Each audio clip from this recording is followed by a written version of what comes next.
আল্লাহ তাআলা বলছেন তিনি জীবন মৃত্যুর মাঝখানে যে সময়টা দিয়েছেন লিয়াবলুয়াকুম, পরীক্ষা করার জন্য।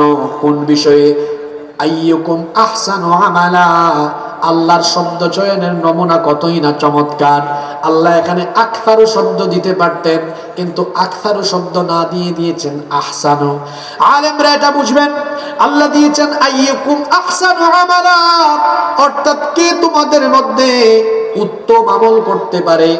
আল্লাহ এখানে আকসারু আমালা দেন নাই যে বেশি আমল করতে পারে। আল্লাহ বেশি আমল চান না, আল্লাহ উত্তম আমল চান। আমি বলেছিলাম আমাদের জীবনটা পরীক্ষার হলের মতো। এইটা দেখেন পরীক্ষার হলের মতো। আমি কেন বলেছি? এমনি এমনি বলে নাই। এখানে আমি জানি অনেক শিক্ষক আছেন, ছাত্র আছেন, সাবেক ছাত্র আছেন। সবাই একটু কথা বলবেন দেখি। পরীক্ষার হলে কেউ যদি বেশি লিখে, বেশি লিখায় তো বেশি নাম্বার পাওয়া যায় না, বরং যারা সুন্দর করে গুছিয়ে প্রশ্ন অনুযায়ী উত্তর কম কথায় লিখতে পারে তারাই তো বেশি নাম্বার পায়। ঠিক আছে না? আমি যখন ইউনিভার্সিটিতে পড়ি, 3rd সেমিস্টারে, আমাদের এক স্যার, তিনি এখন কানাডায় আছেন। তো স্যারের বাসায় গেলাম সন্ধ্যার পরে। এক পরীক্ষার্থী ফাইনাল পরীক্ষায় 51 পৃষ্ঠা লিখেছে। কত পৃষ্ঠা? স্যার তাকে 1 নাম্বার দিয়েছে। স্যারকে বললাম, স্যার এত লেখার পরে 1 নাম্বার পাইছে কেমনে? স্যার বলেন, প্রশ্ন একটা লিখছে আর একটা বেশি লিখেছে। তো বললাম, প্রশ্ন আছে একটা, উত্তর দিয়েছে আরেকটা, তো ডবল জিরো দিতেন, 1 দিয়েছেন কেন? একটু দয়া করে দিয়েছি আর কি, এত পৃষ্ঠা লিখেছে। আরেকজন 16 পৃষ্ঠা লিখেছে। কত পৃষ্ঠা? মাত্র 16 পৃষ্ঠা, A+ পেয়েছে। তো 16 পৃষ্ঠা কোয়ালিটিফুল ছিল, লেখার ধরনটা ঠিক আছে, প্রশ্নে যা উত্তরও তা। আমার আপনার জীবনে আল্লাহ বেশি আমল চান না, আল্লাহ উত্তম আমল চান।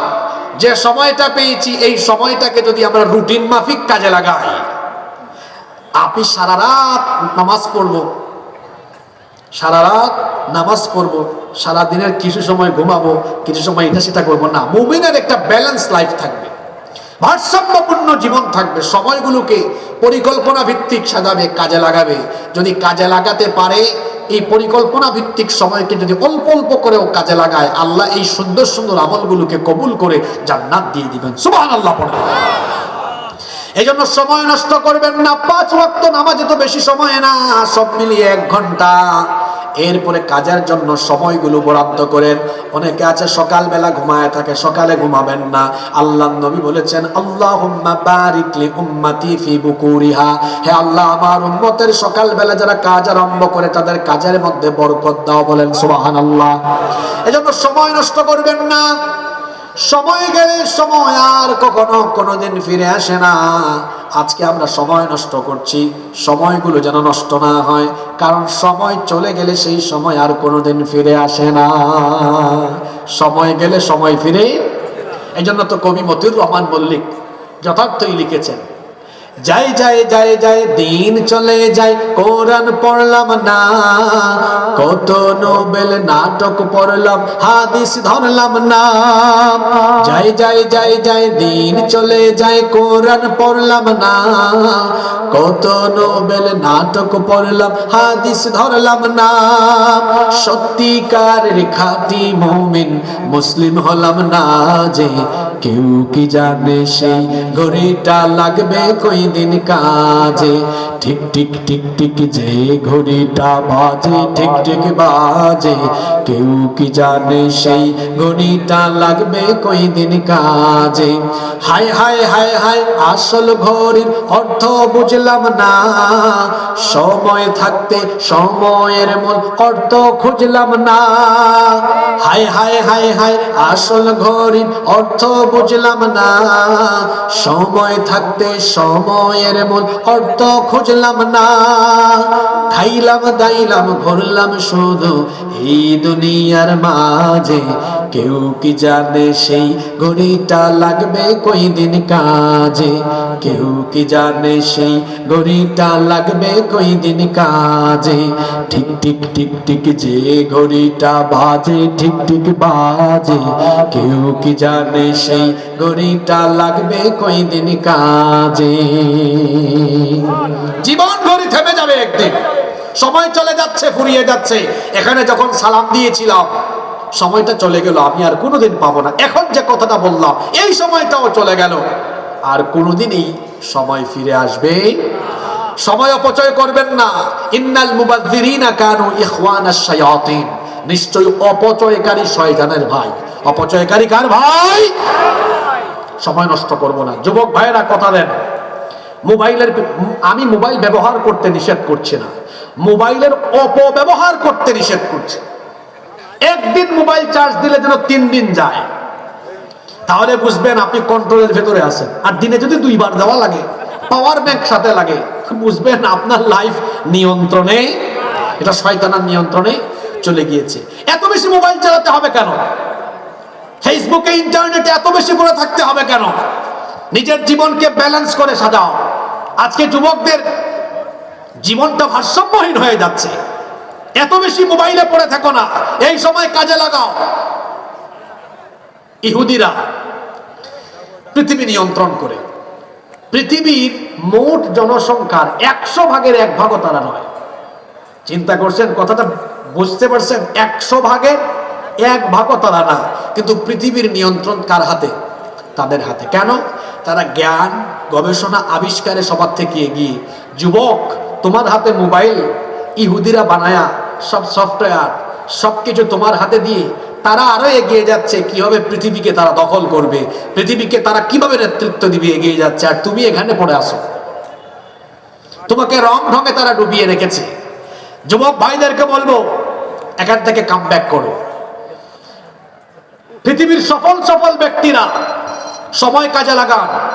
আমি যুবকদেরকে বলবো, বাংলাদেশের শীর্ষস্থানীয়, শীর্ষ পর্যায়ে 10 জন সফল ব্যবসায়ীর সাথে গিয়ে সাক্ষাৎ করো। শুধু ব্যবসায়ী নয়, অন্যান্য সেক্টরে যারা সফল, সাক্ষাৎ করো। গিয়ে দেখো বেশিরভাগের হাতে স্মার্টফোনও নাই, বাটন ফোন। স্মার্টফোন থাকলেও ওদের কোনো ফেসবুক আইডি নাই, ওরা এত চালানোর সময় পায় না। মাঝে মাঝে আমাদের সাথে অনেক শিল্পপতির দেখা হয়, পরিচয় করায় দেয়, উনি হচ্ছেন হাসিবুর রহমান, উনি অমুক হুজুর তমুক হুজুর। তো আমরা রাস্তাঘাটে বের হলে মানুষ আমাদেরকে চিনে, চিনবেই তো, অত মোবাইল নিয়ে পড়ে থাকে। তো অনেক ব্যবসায়ীদের সাথে পরিচয় করায় দিলে বলে, আচ্ছা তাই, আমি তো হুজুরকে আগে কোনোদিন দেখি নাই, তো শুনলে কেমন লাগে বলেন তো? চিনে না। ও চিনবে কেমনে? ওনার তো ফেসবুক আইডি নাই, মোবাইল চালানোর সময় নাই, ইউটিউবে ঢোকার সময় নাই। উনি 24 ঘন্টার মধ্যে কয়েক ঘন্টা ঘুমায়, বাকি সময় শুধু ব্যবসা নিয়ে চিন্তা আর চিন্তা, চিন্তা আর চিন্তা। কি বুঝাতে চাইলাম? পৃথিবীর সফল মানুষরা মোবাইলের পিছনে সময় নষ্ট করার সময়টাও তাদের নাই। আমি আমার যুবক ভাইদেরকে বলবো, মোবাইলের পিছনে পড়ে না থেকে এই সময়টাকে সেভ করো। পৃথিবীর বিখ্যাত ব্যক্তিতে তুমি পরিণত হবে ইনশাআল্লাহ। সময় অপচয় করবেন না। নাম্বার 3, কষ্ট হচ্ছে আপনাদের? আমি কি চালাবো না মোনাজাত দিয়ে দিব? আমরা সবাই আর কিছু সময় বসতে পারবো তো ইনশাআল্লাহ?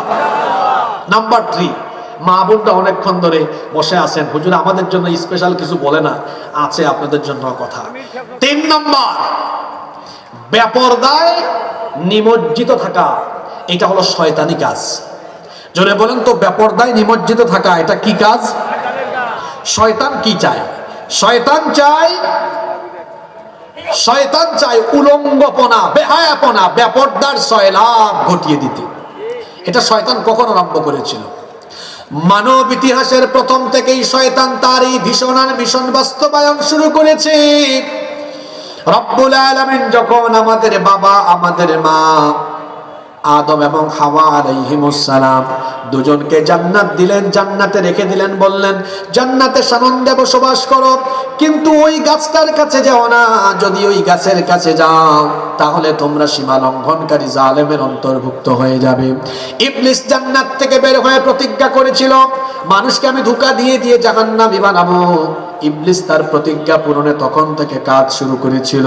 সে ধোঁকা দিয়ে দিয়ে আমাদের বাপ আর আমাদের মা দুইজনকে ওই নিষিদ্ধ গাছের কাছে নিয়ে গিয়েছিল। সে বলেছিল, তোমরা কি জানো নাকি কেন আল্লাহ তোমাদেরকে এই নিষিদ্ধ গাছের ফল ভক্ষণে নিষেধ করেছেন? কারণ এই নিষিদ্ধ গাছের ফল যদি তোমরা ভক্ষণ করো তাহলে তোমরা জান্নাতে চিরস্থায়ী হয়ে যাবে, এজন্য আল্লাহ নিষেধ করেছেন। ধোঁকা দিয়ে দিয়ে তাদের দুইজনকে ফিতনায় ফেলে সে যখন তাদেরকে নিষিদ্ধ গাছের ফল আস্বাদন করালো, তখন তাদের উভয়ের শরীর থেকে কাপড় খুলে পড়ে গেল। উভয়ে উভয়ের লজ্জাস্থান দেখে ফেললেন। রব্বুল আলামিন কোরআনে কারীমের 7 নম্বর সূরা সূরাতুল আরাফের 27 নম্বর আয়াত থেকে আল্লাহ বলছেন, ইয়া বানি আদম লা ইয়াফতিনান্নাকুমুশ শাইতানু কামা আখরাজা আবাওয়াইকুম মিনাল জান্নাহ ইয়ানজিউ আনহুমা লিবাসাহুমা লিয়ুরিয়াহুমা সাওআতিহিমা। খেয়াল করে শোনেন, আল্লাহ বলছেন, হে আদম সন্তান, শয়তান যেন তোমাদেরকে ফিতনায় না ফেলে, যেভাবে শয়তান তোমাদের বাপ আর মা আদম এবং হাওয়াকে ফিতনায় ফেলেছিল। ফিতনায় ফেলে ফেলে ওই নিষিদ্ধ গাছের কাছে যখন নিয়ে গেল, উভয়ে যখন নিষিদ্ধ গাছের ফল ভক্ষণ করলেন, তাদের শরীর থেকে কাপড় খুলে গেল, উভয়ের লজ্জাস্থান প্রকাশিত হয়ে গেল। উভয়ের লজ্জাস্থান দেখে ফেললেন, তখন তারা উভয়ে জান্নাতের গাছের পাতা দিয়ে লজ্জাস্থান ঢাকতে লাগলেন। কোরআনের আয়াত যদি আপনি বুঝতে পারেন, উপলব্ধি করতে পারেন, তাহলে সবাই একটু জবাব দেন তো, ইবলিসের কাজ, শয়তানের কাজ মানুষের শরীরে কাপড় রাখা না মানুষের শরীর থেকে কাপড় খুলে উলঙ্গ করে দেওয়া? কথা বলেন। শয়তানের কাজ হলো মানুষের শরীর থেকে কাপড় খুলে মানুষকে উলঙ্গ করে দেওয়া। আজ আমার সমাজে নারীদের কাপড় চোপড় শর্টকাট করে নারীদেরকে বেপরদায় আসক্ত করতে, বেপরদা করে দেওয়ার মিশনে নেমেছে যারা, এরা হলো এই জমিনে শয়তানের খলিফা। খবরদার আমার মা বোনরা যারা মহিলা প্যান্ডেলে আছেন, ঘর থেকে বেপরদা হয়ে বের হবেন না। কারণ পর্দার বিধান হলো ফরজ। পর্দার বিধান যিনি দিয়েছেন তিনি কি? আল্লাহ তাআলা কোরআনে কারীমে বলছেন, ওয়ালা তাবাররাজনা তাবাররুজাল জাহিলিয়াতিল উলা। জাহেলি যুগের নারীদের মতো ঘর থেকে বের হয় না। প্রশ্ন হতে পারে, জাহেলি যুগের নারীরা কিভাবে ঘর থেকে বের হতো? উত্তর হলো, তারা তাদের বুকের মধ্যে কোনো ধরনের ওড়না ব্যবহার করতো না, হালকা পাতলা কাপড় পরে বের হয়ে যেত। আল্লাহ নিষেধ করেছেন, এভাবে তোমরা চলাফেরা করো না, ঘর থেকে বের হয় না। বরং আল্লাহ বলছেন, যখন ঘর থেকে বের হও, পরপুরুষের সামনে যখন যাও, মাথার উপর থেকে এমন একটা ওড়না ফেলে দাও যাতে করে তোমাদের মুখমণ্ডল সহ বক্ষদেশ পর্যন্ত আবৃত হয়ে যায়। এজন্য আমার বোনদেরকে বলবো, বুরখা পরে, হিজাব নিকাব পরিধান করে তারপরে ঘর থেকে বের হবেন। আমরা যখন বুরখার কথা বলি, পর্দার কথা বলি, বাংলাদেশে এক শ্রেণীর সুশীল আছে যারা নিজেদেরকে নারীবাদী বলে পরিচয় দেয়। তারা তখন বলে, এই দেখো হুজুরদের কাজ, মোল্লাদের কাজ দেখো, পর্দার নাম করে তারা নারীদেরকে ঘরের ভেতর আটকায় রেখেছে। এই জন্য আমি প্রায় জায়গায় একটা কিচ্ছা বলি, আজকে বলবো। হ্যাঁ, নারীবাদীরা যারা নারী স্বাধীনতার নামে নারীদেরকে বেপরদা বানানোর জন্য কাজ করে, এদের উদাহরণ হলো ওই শিয়াল বাবার মতো। একবার এক শিয়াল মুরগির খামারের পাশ দিয়ে যাচ্ছে। এখন মুরগির খামারের মালিক যিনি, উনি যে নেট আছে না, নেট দিয়ে চতুর্দিক আটকায় রেখেছে।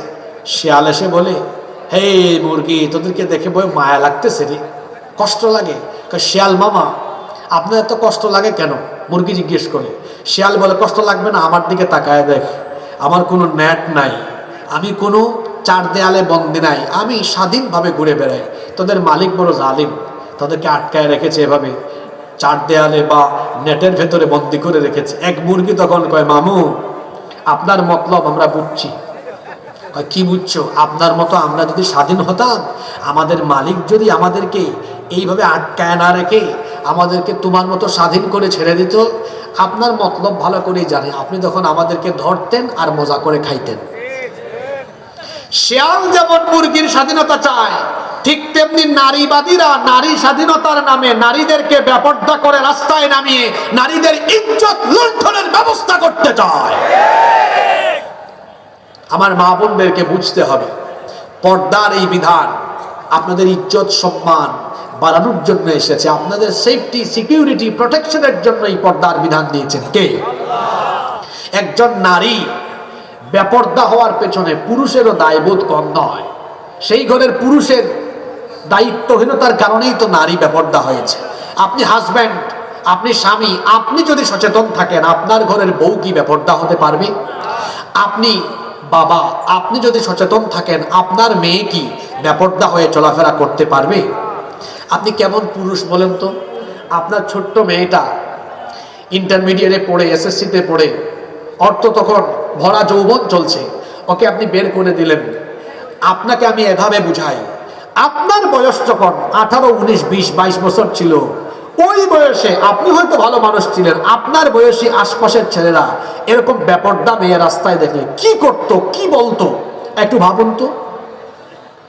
আপনার মেয়েটাকে এভাবে বের করে দিলেন। আর যারা ব্যক্তিত্বহীন পুরুষ, যারা তার বউকে বেপরদায় রাস্তাঘাটে নিয়ে ঘুরে চলাফেরা করে, নিজের বউয়ের ফটো ফেসবুকে আপলোড দেয়, মেসেঞ্জার হোয়াটসঅ্যাপের স্টোরিতে আপলোড দেয়, এরা হলো রুচিহীন, ব্যক্তিত্বহীন এমন পুরুষ যারা পুরুষ নামের কলঙ্ক। তোমার বউয়ের নাক কেমন, ঠোঁট কেমন, গাল কেমন, তার চেহারা সুরত কেমন, পাবলিক দেখে মজা নেয়, তারপর বলে দেখছ দুস্থ, দেখতে কি সুন্দর। আপনার কানে এগুলো আসে, আপনার খারাপও লাগে না, আপনি তো রুচিহীন, ব্যক্তিত্বহীন এক পুরুষ। আপনার পুরুষত্ব আছে কিনা দেখা দরকার। বিয়ে করলেন আপনি, মোহরনা দিলেন আপনি, আর মজা নেয় মানুষ, আপনার খারাপও লাগে না। আপনার বউকে আপনি দেখেন, ইসলাম কত সুন্দর। বিবাহের আগে পরনারীর দিকে আপনি ইচ্ছে করে তাকালে গুনাহ হবে, তার সাথে আপনি যদি অপ্রয়োজনে কথা বলেন গুনাহ হবে। কিন্তু যখন একটা মেয়েকে বিয়ে করে ফেলবেন, তখন আপনি তার দিকে তাকালেও সওয়াব হয়, তার সাথে কথা বললেও সওয়াব হয়, তার কাছে গেলেও তখন আমলনামায় সওয়াব হয়। আপনার বউকে নিয়ে আপনি পড়ে থাকেন, অসুবিধা কি? অনেকে আছে তার বউয়ের ফটো ফেসবুকে আপলোড দেয়। এইরকম কুতুব সাতক্ষীরায় নাই তো? নতুন ফিতনা আরম্ভ হয়েছে। আগে ছিল ট্রাভেল ব্লগ, ফুড ব্লগ। যুবকেরা বলেন এখন কি ব্লগের ফিতনা? কাপল ব্লগ। কে আসে না? হাজবেন্ড ওয়াইফ কেমনে খাওয়া দাওয়া করে, কেমনে ঘোরাঘুরি করে, তারপর তার বউ কি রান্না করে এটা ভিডিও করে ঘরের ভিতর সব মানুষকে দেখায়। দুইজন মিলে কোথায় যায় সব ভিডিও করে, ফেসবুকে, ইউটিউবে এগুলো আপলোড করে, লাইক আর কমেন্ট ভিক্ষা করে, একটু পরিচিতি চায়। আবার কেউ আছে চ্যানেল, ফেসবুক পেজ মনিটাইজ করে ডলার কামানোর ধান্দা এগুলো করে। যারা লাইক কমেন্টের ভিক্ষায়, পরিচিতি পাওয়ার ধান্দায়, কিছু ডলার কামানোর আশায় নিজের বউকে এভাবে সোশ্যাল মিডিয়া বা ইন্টারনেটে ছেড়ে দিয়ে মানুষের ভোগের পণ্য বানিয়েছে, এরা হলো বেহায়া, বেশরম, পুরুষ নামের কলঙ্ক, মানুষরূপী শয়তান। আর কোনো ব্যক্তিত্ব নাই। ও শয়তানের খলিফা, শয়তানকে রিটায়ার্ডে পাঠায়া শয়তানের কাজ সে আঞ্জাম দেয়। শয়তান তো এইটাই চায়। শয়তান কি চায়? সমাজে অশ্লীলতা ছড়িয়ে পড়ুক, জিনা ছড়িয়ে পড়ুক, সমাজ বেপরদায় সয়লাভ হয়ে যাক। এটা কে চায়? জোরে বলেন, কে চায়? শয়তানকে রিটায়ার্ডে পাঠায়া শয়তানের এই চাওয়া পূরণ করে যারা শয়তানের খলিফা হলো তারা। আমরা কি এই শয়তানি কাজটা করব? আমরা কি আমাদের ঘরের মেয়েদেরকে, নারীদেরকে পর্দায় রাখবো? ইনশাআল্লাহ। আওয়াজ তো ছোট হইল, রাখবো ইনশাআল্লাহ। আপনাদের কষ্ট হচ্ছে মনে হয়। আর দুইটা পয়েন্ট আছে, তবে এগুলা সেনসিটিভ, বলবো না দোয়া করে ফেলবো? বেশি সেনসিটিভ, বলবো? কুলাইতে পারবেন তো? নাম্বার 4, 4 নাম্বার শয়তানি কাজ হলো, সেটা কি? আল্লাহর জমিনে আল্লাহর কোরআনের আইন প্রতিষ্ঠার আন্দোলন সংগ্রামে সম্পৃক্ত না হয়ে তার ঠিক বিপরীত কোরআনকে বাদ দিয়ে মানুষের তৈরি করা তথাকথিত নেতা নেত্রীর আদর্শ বাস্তবায়নের কাজ করা, এটা আরেকটা শয়তানি কাজ। আপনি কি বুঝে ঠিক বললেন? আগে কোরআনের আয়াত শোনেন, তারপরে বলিয়েন। আল্লাহ তাআলা বলছেন الذين آمنوا يقاتلون في سبيل الله والذين كفروا يقاتلون في سبيل الطاغوت فقاتلوا أولياء الشيطان. এবার আয়াতের তরজমা শুনুন। ইমানদার যারা আল্লাহর পথে লড়াই করে তারা, নাফরমান যারা তাগুতের পথে লড়াই করে তারা, আর তাগুতের পথে লড়াই করে যারা শয়তানের বন্ধু, শয়তানের অনুসারী হলো তারা। তাহলে শয়তানের অনুসারী, শয়তানের মুরিদ, শয়তানের খলিফা কারা? তাগুতের পথে লড়াই করে যারা। তাগুতকে, তাগুত একটি ব্যাপক অর্থবোধক শব্দ। একেবারে সংক্ষেপে তার পরিচয় হলো আল্লাহর আইন প্রতিষ্ঠার বিরুদ্ধে অবস্থান নেয় যারা, তাগুত হলো। এরকম তাগুত আমার সমাজে নাই। যেমন ফেরাউনকে আল্লাহ কোরআনে তাগুত বলেছেন, ইযহাব ইলা ফিরআউনা ইন্নাহু তাগা। আল্লাহ মুসা নবীকে বলেছেন ফেরাউনের কাছে যাও, কারণ সে সীমালঙ্ঘনকারী তাগুত।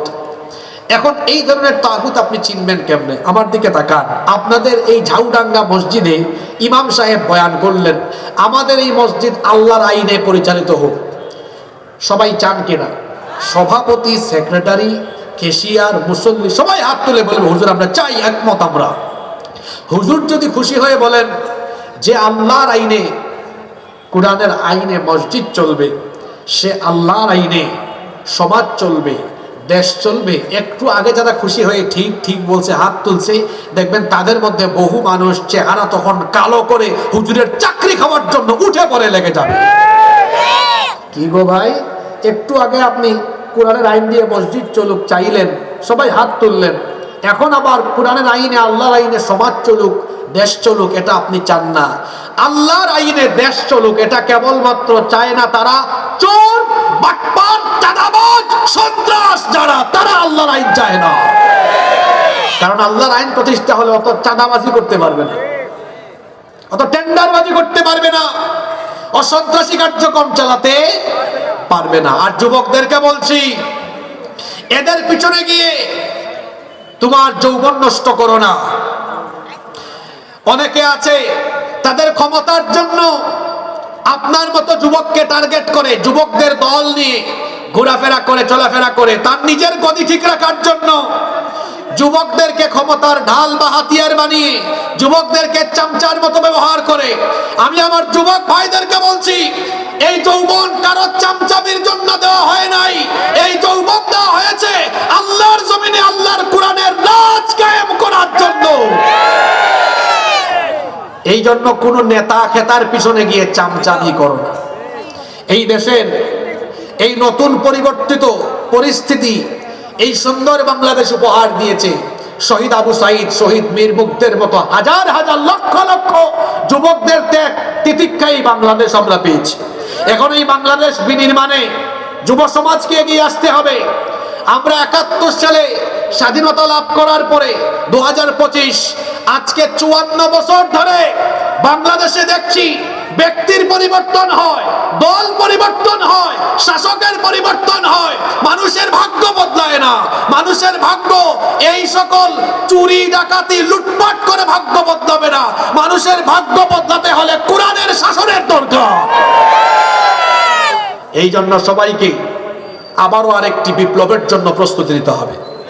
সেই বিপ্লব হবে কোরআনের বিপ্লব ইনশাআল্লাহ। আগামীকাল সকালে সূর্য উঠবে, এটা যেমন সত্য, এই বাংলাদেশে খুব শীঘ্রই কোরআনের বিজয়, কোরআনের রাজ কায়েম হবে, সেটাও সত্য ইনশাআল্লাহ। যারা জ্বালা পুরায় আছে কোরআনের ভাষায় তাদের জবাব হলো মুতু বিগাইযিকুম, মুতু বিগাইযিকুম। তোমাদের জ্বালা পুরা নিয়ে তোমরা মরে যাও, আমাদের কিছু করার নাই। দেখেন না, আমার দিকে তাকান, এখন জরুরি কিছু কথা বলবো, মনোযোগ আছে? জরুরি কথা বলা লাগে একটু জিমানে জিমানে ছাড়ায় নেই। আল্লাহর নামে 3টা তাকবীর দেই আমরা, লিল্লাহি তাকবীর, নারায়ে তাকবীর, নারায়ে তাকবীর। মনোযোগ আছে তো? শুনেন, বাংলাদেশের ভবিষ্যৎ খুব ভালো ইনশাআল্লাহ। এখন পাশের দেশ থেকে উগ্রবাদীদের জ্বালাপুরা আরম্ভ হয়েছে। দেখেন নাই আপনারা 5 আগস্টের পর থেকে এখন পর্যন্ত এই বাংলাদেশকে অস্থিতিশীল করার জন্য, বাংলাদেশে বিশৃঙ্খলা পরিস্থিতি সৃষ্টি করার জন্য তারা উঠে পড়ে লেগেছে। ভারতীয় আধিপত্যবাদ বাংলাদেশে প্রতিষ্ঠা করার জন্য, পুনরায় প্রতিষ্ঠা করার জন্য তারা বহু রকমের চেষ্টা করছে। আমরা সতর্ক করছি, এই দেশে আর কোনোদিন ভারতীয় আধিপত্যবাদ কায়েম করতে দেওয়া হবে না, হবে না, হবে না। আপনারা জানেন 5ই আগস্টের পর থেকে আমাদের পাশের দেশের মিডিয়ায় আমাদের বাংলাদেশের বিরুদ্ধে এক নাগারে মিথ্যাচার, এক নাগারে আমাদের বিরুদ্ধে বিষেধাগার ছড়ানো হয়েছে। কি বলা হচ্ছে? বলা হচ্ছে বাংলাদেশে নাকি জঙ্গিবাদ কায়েম হয়ে গিয়েছে, এখানে হিন্দু এবং সংখ্যালঘু অমুসলিম যারা আছে তাদের ঘর বাড়ি জ্বালায়া পুরায় নাকি শেষ করে দেওয়া হচ্ছে। কথাটা সত্য না মিথ্যা? জোরে বলেন। বরং বাস্তব চিত্র হলো বাংলাদেশে অমুসলিমরা জামায়াতরে আছে, থাকবেও ইনশাআল্লাহ। আমরা বলি কি মায়ের চেয়ে মাসির দরদ, ওরা বলে বাংলাদেশে জঙ্গিবাদের উত্থান হয়েছে। আমি বলি কি নিজের চরকায় তেল দাও। আমাদেরকে জঙ্গি বলার আগে আয়নায় বারবার নিজেদের চেহারা তোমরা দেখো, কারণ এই গুজরাটের কসাই আরএসএস এর গুন্ডা, গুজরাটের কসাই নরেন্দ্র মোদী তার কর্তৃত্ববাদী, তার উগ্রবাদী লোকদেরকে দিয়ে তারা হায়দ্রাবাদে, সিকিমে, গুজরাটে, তারপরে কাশ্মীরে যে বর্বরতা চালিয়েছে তাতে তারা পৃথিবীর কুখ্যাত জঙ্গির পরিচয় দিয়েছে। আমাদেরকে সন্ত্রাসী বলার আগে আয়নায় নিজের চেহারা বারবার দেখো। আমরা এই বাংলাদেশে